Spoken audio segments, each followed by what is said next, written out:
श्री गणेशाय नमो नमः। सरस्वती नमस्तुभ्यं वरदे कामरूपिणी विद्यारंभम करिष्यामि सिद्धिर्भवतु मे सदा।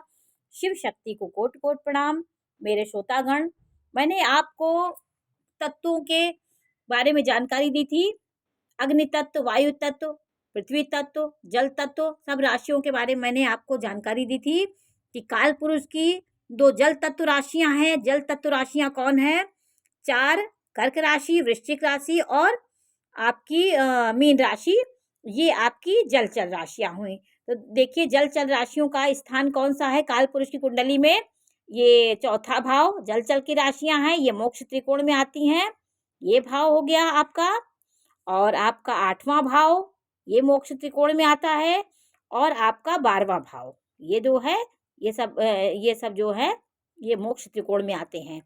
तो आपके काल पुरुष की कुंडली में चौथे भाव और 8वां भाव और 12वां भाव, काल पुरुष की कुंडली में चौथा भाव में 4 राशि आएगी, 8 राशि आएगी और यहाँ पे 12 राशि आएगी। तो आपका ये आपके जो ये राशियां हैं, जल तत्व राशियां किस त्रिकोण में बैठी हुई हैं, ये कहाँ बैठी हुई हैं, उस प्रकार आपकी कामनाएं इच्छाएं होंगी। आपकी कर्क लग्न है, आपकी कर्क राशि है, आपका अर्थ त्रिकोण में कर्क राशि बैठी है, कर्क राशि अर्थ त्रिकोण में आ गई है जैसे यहाँ पे है। तो आपकी प्रवृत्ति अर्थ की ओर जाएगी। आप कोई भी कार्य करेंगे, आप अर्थ को सबसे पहले आगे करेंगे। अर्थ के बिना आप नहीं चल पाएंगे। तो जलचर राशियों की प्रकृति क्या होती है? ये कफ प्रकृति की होती हैं। ये जल तत्व इनके अंदर होता है, ये जल के बिना नहीं रह सकती। जैसे अंदर से कोमल संवेदनशील होती हैं, अंदर से भावुक होती हैं।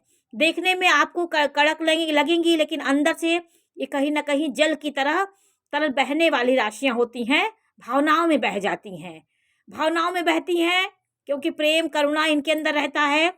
किसी को पीड़ा नहीं पहुंचाती, किसी का कष्ट नहीं देख पाती, उतावली हो जाती हैं, परोपकार की भावना इनके अंदर होती है। तो ये राशियां संसार में ब्राह्मण राशियां कही गई हैं। ब्राह्मण जितनी राशियां होती हैं, ब्राह्मण तो इनके अंदर होता है। धर्म को मान के चलने वाले, प्रेम को महत्व देने वाली, और शिक्षा, अध्यापन, सत्संग करने वाली, और सबको मोटिवेशन देने वाली, अच्छी बातों को सबके सामने लाने वाली राशियां कर्क, वृश्चिक और मीन राशियां होती हैं। ये जल तत्व होती हैं। ये कहीं ना कहीं विचलित होती हैं, परेशान होती हैं, क्योंकि जल जैसे लहराए मारता है, उतार चढ़ाव उसके जीवन में रहता है। तो जीवन में भी ये मानसिक रूप से परेशान रहती हैं, क्योंकि जल तत्व जल जैसे एक जगह स्थिर नहीं होता, चलायमान होता है, वैसे ये भी चलायमान होती हैं और दोहरा व्यक्तित्व होता। 2 तरह की बातें ये इनके मन में आती रहती हैं। तो कर्क राशि का स्वामी चंद्रमा होता है, वृश्चिक राशि का स्वामी मंगल होता है, और मीन राशि का स्वामी बृहस्पति होता है। इसमें यदि चंद्रमा की स्थिति हो, चंद्रमा इसमें वृश्चिक राशि में नीच का हो जाता है, और 2 में वृषभ राशि में उच्च का चंद्रमा होता है, और कर्क राशि में स्वग्रही चंद्रमा होता है। तो इनसे इनकी प्रकृति पता चलती है। जलचर राशियां धरती पे आपको ज्ञान देने के लिए, ब्राह्मणत्व के कर्म करने के लिए, अध्यापन कार्य, किसी को उत्साहित करने वाली राशियां होती हैं, किसी को अच्छी सलाहकार होती हैं, सलाह देने वाली होती हैं, परोपकार करने की प्रवृत्ति होती है, धार्मिक कृत्य करने वाली होती हैं, धर्म कर्म में सबसे आगे रहती हैं। जीवन में इन्हें उतार चढ़ाव का बहुत सामना करना पड़ता है। तो जलचर राशियां ब्राह्मणत्व राशि हैं, इनके अंदर ब्राह्मणत्व होता है। इन राशियों के वालों को मांसाहार का परित्याग करना चाहिए, क्योंकि ये धरती पे ब्राह्मण राशियों के अंतर्गत आती हैं। जैसे मैंने आपको 4 वर्णों में राशियों के विभक्त करके बताया था कि 4, 8, 12 राशियां जो होती हैं, ये ब्राह्मण तत्व इनके अंदर होता है। और जो अग्नि तत्व की राशियां होती हैं, मेष, सिंह और धनु, ये अग्नि तत्व इनके अंदर होता है। तो क्षत्रिय वर्ण इनके अंदर आता है, इनके क्षत्रिय तो इनका गुण होता है इनके पास। और 2, 6, 10 राशियां ये पृथ्वी तत्व राशियां, उनके पृथ्वी तत्व इनके अंदर होता है। बहुत धैर्यशील होती हैं, जैसे पृथ्वी धैर्य धारण कर रही हुई संसार का पालन, संसार इनके ऊपर भार, इनके ऊपर संसार का भार है, वैसे सहनशील होती हैं और अर्थ के मामले में बहुत अच्छी होती है। तो अर्थ तो धरती से ही होता है, धरती से के संबंधी जो राशियाँ वो अर्थ के मामले में वो होती हैं। और वायु तत्व आपको मैंने राशियाँ बताई थी 3, 3, 7, 3, 7 और 11, ये काम त्रिकोण में ये राशियाँ आती हैं। ये कामनाएँ, इच्छाएँ और कार्य करने के लिए सेवा वृत्ति इनके अंदर बहुत होती है। संसार के ज़िम्मेदारियों को सँभालने के लिए, संसार से लेकर के परिवार का ज़िम्मेदारियों वाली राशियाँ ये होती हैं।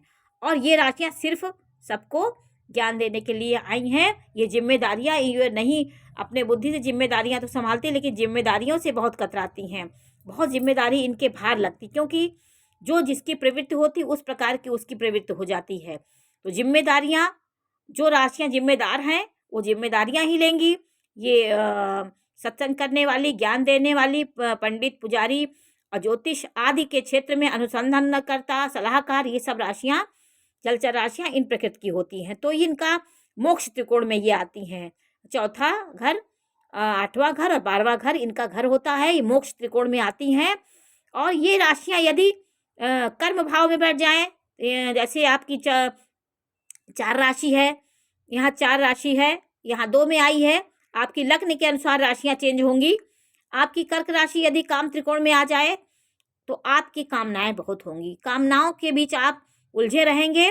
कामनाएं होंगी, लेकिन कामनाएं बहुत होंगी, इच्छाएं बहुत होंगी, लेकिन आप जो जिस प्रकृति के हैं, क्योंकि जो जिसका घर है उस भाव में वो ग्रह रहेंगे तो बहुत अच्छा परिणाम देते। आप का यदि कर्क राशि चौथे में आई है तो आप मोक्ष की ओर आपका ऑटोमेटिक ध्यान जाएगा।